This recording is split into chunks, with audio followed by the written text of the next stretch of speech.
नमस्कार साथियों। Daily India current affair के सेशन में आपका स्वागत है। आज का सेशन रहेगा साथियों 30 जुलाई 2024 इंडिया करंट अफेयर्स का।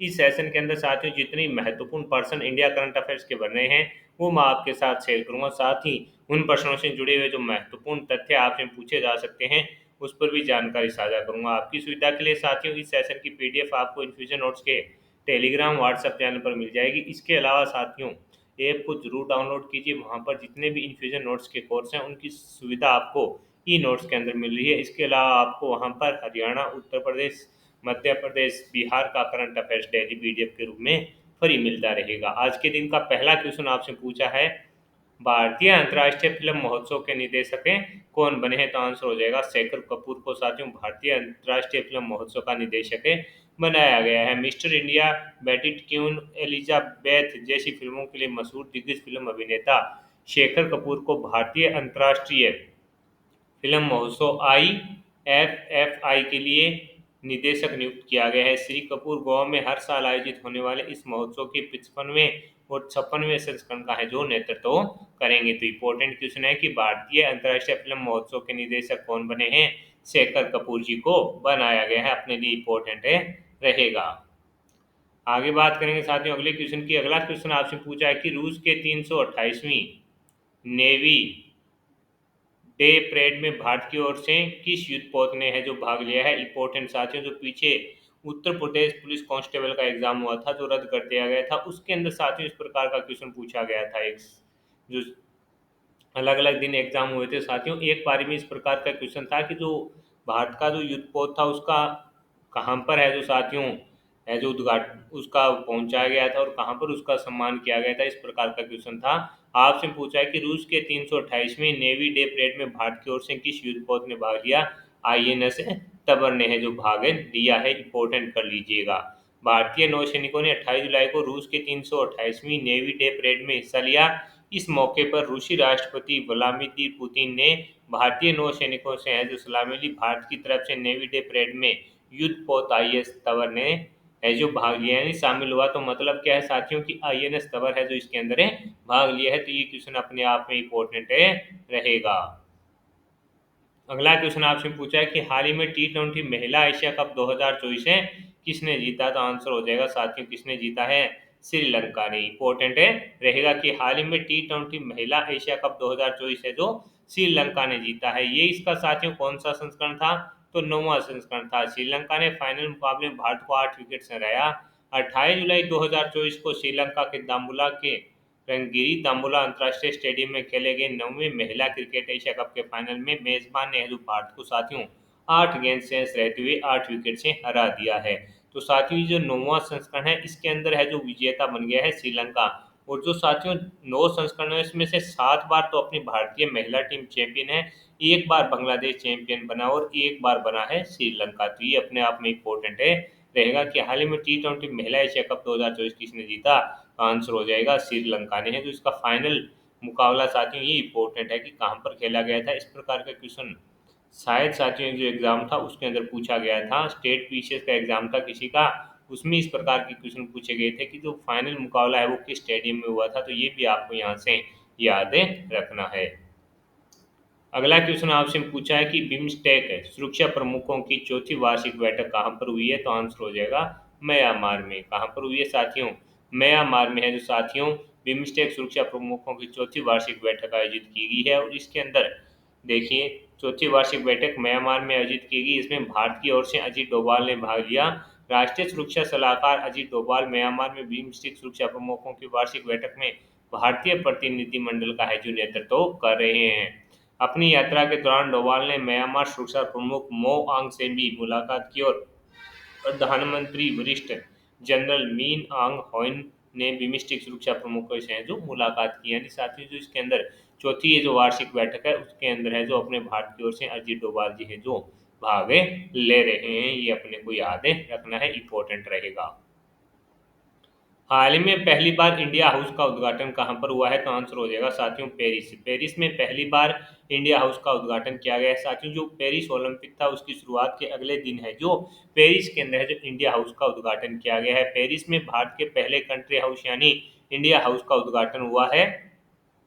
रिलायंस फाउंडेशन की फाउंडर और चेयरमैन पर्सन नीता अंबानी ने दीप प्रज्वलित कर है जो इंडिया हाउस की शुरुआतें की है। तो ये अपने आप में इम्पोर्टेंट क्वेश्चन है रहेगा कि हाल ही में पहली बार इंडिया हाउस का उद्घाटन कहाँ हुआ, तो पेरिस के अंदर है जो साथियों इसका उद्घाटन है। और किसके द्वारा इसका उद्घाटन या इसकी शुरुआत की गई है, तो साथियों रिलायंस फाउंडेशन की फाउंडर और चेयरमैन पर्सन नीता अंबानी है जो दीप प्रज्वलित कर है जो इसकी शुरुआतें की है। तो अपने आप में ये इंपॉर्टेंट क्वेश्चन है रहेगा। और आपसे इस प्रकार के क्वेश्चन है जो पूछे जाएंगे। पेरिस ओलंपिक में पहला अपने लिए जो कांस्य पदक है वो कौन जीत कर लाई है, तो आपका आंसर होना चाहिए मनु भाकर, और ये हरियाणा के झांझर जिले की रहने वाली है और शूटिंग में पहली महिला बनी है जिन्होंने साथियों क्या जीता है पेरिस ओलंपिक के अंदर है, क्या जीता है, कांस्य पदक जीता है। यानी कौन सा भी पदक है जो जीता। और पेरिस ओलंपिक के अंदर पहला गोल्ड मेडल किस देश ने, तो चीन ने जीता है। ये भी आपको याद है रखना है। इस प्रकार का क्वेश्चन है जो साथियों आपसे पूछा जाता है।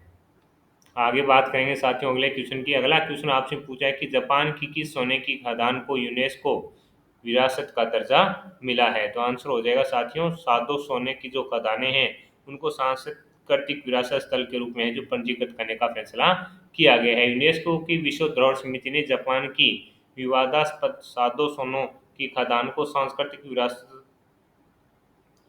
के रूप में है जो पंजीकृत करने का फैसला किया है। उत्तरी जापान में निगाटा के तट पर एक द्वीप पर स्थित यह खदान 400 वर्षों तक संचालित हुई और 1989 में बंद होने से पहले दुनिया की सबसे बड़ी सोना उत्पादक थी। तो ये क्वेश्चन भी अपने आप में इम्पोर्टेंट है। इस प्रकार का क्वेश्चन है जो पूछे लिया जाता है। तो विश्व धरोहर समिति की जो बैठक है जो साथियों भारत के अंदर है हुई थी, ये आपको याद है रखना है। हाल ही में भारत ने किस देश के मोंगला बंदरगाह के टर्मिनल को संचालित करने का अधिकार हासिल कर लिया, तो आंसर हो जाएगा बांग्लादेश। भारत की इंडियन पोर्टल ग्लोबल लिमिटेड के पास बांग्लादेश के मोगला बंदरगाह के टर्मिनल को संचालित करने का अधिकार है जो मिल गया है। तो ये क्वेश्चन इंपॉर्टेंट है। और साथियों जो भारत की ये जो जीत हुई है इसको इस प्रकार से भी देखा जा रहा है कि साथियों जो एशिया में अपने जो पड़ोसी देश हैं कौन सा, आपको ही पता है कि सबसे जो लोगों को साथियों पहले है जो पैसे दे देता है और फिर बाद में उसकी भूमि का अधिग्रहण कर लेता है, जो चीन की हड़प नीति है उसके सामने भारत के जो लगातार ये जो प्रयास बढ़ रहे हैं उसकी काफी प्रशंसा है जो हो रही है। तो अपने आप में ये इंपॉर्टेंट क्वेश्चन है रहेगा और आपसे पूछा जा सकता है। हाल ही में सर्च जीपीटी लॉन्च करने की घोषणा किसने की है, तो ओपन एआई के द्वारा है। जो साथियों ये घोषणा की गई है कि वो गूगल की तरह एक सर्च जीपीटी है जो लॉन्च करेगा। गूगल को चैलेंज करने के लिए ओपन एआई ने सर्च जीपीटी लॉन्च करने की घोषणा है जो कर दी है। तो ये अपने आप में इम्पोर्टेंट है रहने वाला क्वेश्चन है और आपसे साथियों पूछा जा सकता है। एशिया का पहला ग्रीन जिंक ब्रांड इकोजोन किसने लॉन्च किया, तो आंसर हो जाएगा Hindustan zinc limited. Hindustan zinc ने एशिया का पहला कम कार्बन वाला ग्रीन जिंक ब्रांड इकोजेन लॉन्च किया है। इसका कार्बन फुटप्रिंट प्रति टन उत्पादित जिंक के बराबर 1 टन से भी कम है। अक्षय ऊर्जा का उपयोग करके निर्मित इकोजोन का कार्बन फुटप्रिंट वैश्विक औसत से लगभग 75% है जो कम रहने वाला है। तो इम्पोर्टेंट है कि एशिया का पहला ग्रीन जिंक ब्रांड इकोजोन किसने लॉन्च किया, तो आंसर हो जाएगा हिंदुस्तान जिंक लिमिटेड के द्वारा है जो साथियों इसको लॉन्च किया गया है। अगला क्वेश्चन साथियों आपसे पूछा है कि हाल ही में रेसल फॉर ग्लोरी पहल है जो किसने शुरू की है, इंसिडेंट बैंक के द्वारा ने CSIR पहल wrestle for glory inspire institute of sport के साथ साझेदारी में 50 प्रतिभाशाली महिला पहलवानों को पूर्ण वित्त पोषित छात्रवृत्ति है जो इसके माध्यम से पहल के माध्यम से जो साथियों क्या की जाएगी, प्रदान की जाएगी। ये अपने को याद रखना है। तो ये थे साथियों आपके महत्वपूर्ण इंडिया करंट अफेयर्स के क्वेश्चन। अब अपने साथियों जो कल करंट अफेयर्स पढ़ा था उसका फटाफट से रिवीजन करते हैं कि हाल ही में किसने एशियाई आपदा तैयारी केंद्र की अध्यक्षता संभाली है, तो अपने प्यारे भारत ने। हाल ही में भारत और किस देश के बीच सांस्कृतिक संपत्तियों को लौटाने और संरक्षण के लिए समझौता हुआ है, तो आंसर हो जाएगा अमेरिका। किस आईआईटी ने सुंदर पिचाई को डॉक्टरेट ऑफ साइंस की उपाधि दी है, आईआईटी खड़गपुर। हाल ही में नीति आयोग की गवर्निंग काउंसिल बैठक की अध्यक्षता किसने की है, पीएम मोदी जी के द्वारा। सिडबी के नए सीएमडी कौन बने हैं, मनोज मित्तल बने हैं। पेरिस ओलंपिक 2024 के लिए भारत के लिए पहला मेडल किसने, मनु भाकर, और ये हरियाणा के झंझर जिले की रहने वाली है। ये क्वेश्चन तो कन्फर्म आगामी प्रतियोगिता परीक्षा में कम से कम साथियों ये 2-3 बार आप अगर अलग अलग स्टेट से एग्जाम दे रहे हैं तो आपको कन्फर्म प्रत्येक स्टेट में ये क्वेश्चन पूछा जाएगा। और हरियाणा वाले तो तैयार रहें, कन्फर्म रूप से छपने वाला क्वेश्चन है। किस मंत्रालय ने इस्पात आयात निगरानी प्रणाली 2.0 पोर्टल लॉन्च किया? इस्पात मंत्रालय। विश्व की सबसे ऊंची सुरंग सिकन ला सुरंग कहाँ बनाई जा रही है? तो लद्दाख के अंदर बनाई जा रही है। हाल ही में किस राज्य ने थिंक टैंक जीआरआईटी की स्थापना की मंजूरी दी है? तो गुजरात के अंदर है। तो साथियों, नीति आयोग के आधार पर है जो इसकी स्थापना की मंजूरी मिल चुकी है। हाल ही में चर्चा में रहा इप्सिलॉन ईटी ऐप का संबंध किससे है? एक्सो प्लेनेट से है। तो आज के सेशन के अंदर साथियों हमने क्या देखा? 10 महत्वपूर्ण प्रश्न देखे हैं इंडिया करंट अफेयर्स के। इसके अलावा साथियों, इन प्रश्नों के अलावा जो महत्वपूर्ण फैक्ट आपसे पूछे जा सकते थे वो मैंने शेयर कर दिए। और उसके बाद साथियों, अपने जो कल करंट अफेयर्स पढ़ा था उसका भी है जो क्या कर लिया है, रिविजन ने कर लिया है। तो मेरे द्वारा किया जा रहा है ये प्रयास कि आपको कम समय में बेहतर से बेहतर कंटेंट दिया जाए और वही कंटेंट दिया जाए जहां से आपके करंट अफेयर्स के क्वेश्चन पूछे जाएं। यानी कम समय में क्वालिटी कंटेंट के लिए जुड़े रहिए इन्फ्यूजन नोट से। और साथियों, यह प्रयास आपको पसंद आ रहा है और सार्थक लग रहा है, मेरे द्वारा किया जा रहा है यह प्रयास है कि मैं आपको स्मार्ट स्टडी करवा रहा हूँ करंट अफेयर्स के अंदर, तो इस सेशन को लाइक व शेयर जरूर कीजिएगा। कमेंट बॉक्स में आप अपनी राय दे सकते हैं। पीडीएफ आपको निःशुल्क इस सेशन की मिल जाएगी।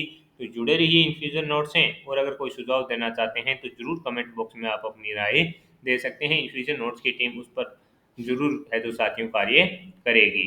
धन्यवाद। मिलेंगे साथियों कल अगले सेशन के अंदर। जुड़े रहिए, तब तक धन्यवाद। ऐप को जरूर डाउनलोड कीजिए और उसको 5 स्टार रेटिंग देने का काम आपको जरूर करना है। धन्यवाद।